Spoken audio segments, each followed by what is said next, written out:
The next thing that I think what we need to work on, and I already have introduced the legislation, and I plan, hopefully this week I can give a little talk on the House floor on this, and that is legalizing competition with the Fed.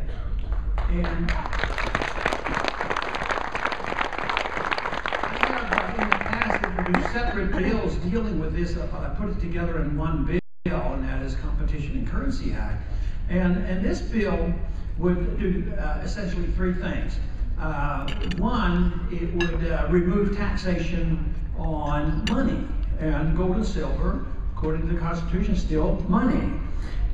But it doesn't work well as a currency because if you buy a gold coin and then you use that gold coin and it goes from $800 up to $1,000, you have to pay capital gains tax on $200. Well, you know, if a dollar buys more stuff, you don't pay taxes on the value of the dollar, the changes. So you have to get rid of the taxes, the sales taxes and the capital gains taxes on money. And the other important thing you have to do is eliminate legal tender laws. The legal tender laws are written to protect the monopoly, the cartel, the government money, the government paper. There was never any intention by the founders they abhorred paper money. So we have to get rid of that law that legalizes this cartel.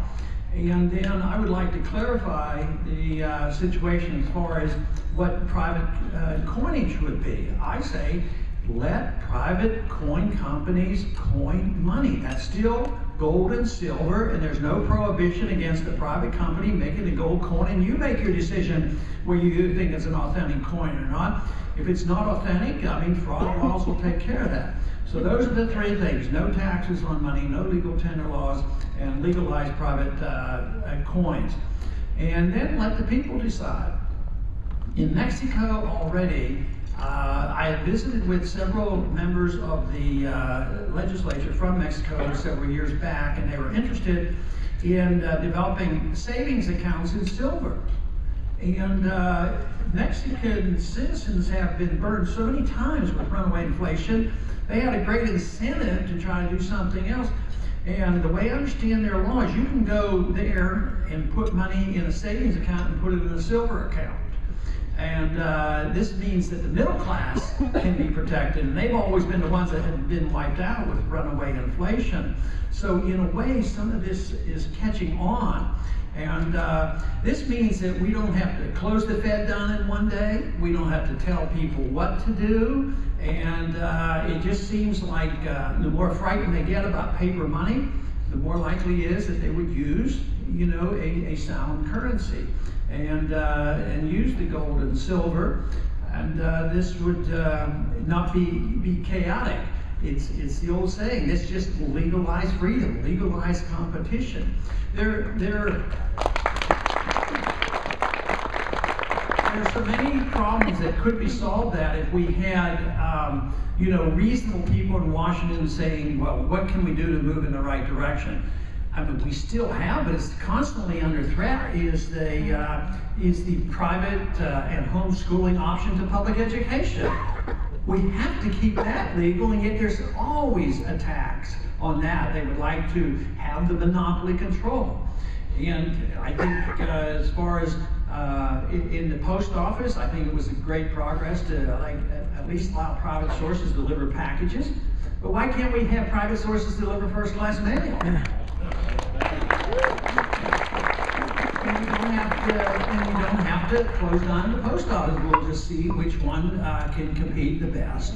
So you can do that with the post office. You can do that with schools. In medicine, unfortunately, we're going the wrong direction there, because there has been options introduced there where we could actually get a tax benefit and say that we don't have to pay taxes on the money we put away and put it into a savings account. We pay our own bills, get back to more of a market process in medicine, and buy a major medical policy and make it real insurance. Today, they abuse the term of insurance, and they want prepaid services. It'd be like having a universal policy for buying food and gasoline for your car. I mean, it's absurd to call that insurance. But in medicine, if you had it actually made this even more available to us, this would be a good option. But unfortunately, I think we're going in the wrong direction now. They'll probably eliminate that. But you know, instead of us wanting to crash the whole system and say close it down and frighten people, if we just say, look, all we want to do is compete. We want to be able to have the option of living in a free society. Just think of the one comparison. If we had a libertarian free society, we would allow people to voluntarily have their socialism. If they're allowed to join, you know, they've tried this in the past. People would come together and work in a collective, and if they happen to agree, I think it's not practical, but if they wanted to, let them do it. Maybe works, and maybe the big family organizations, whatever. But we would never outlaw voluntary socialism. But can you imagine the socialists, the authoritarians, and the fascists ever legalizing our option? That is what is necessary, and that is why we should emphasize, why should they be afraid of a little competition? I believe that is the approach that we should follow. Thank you.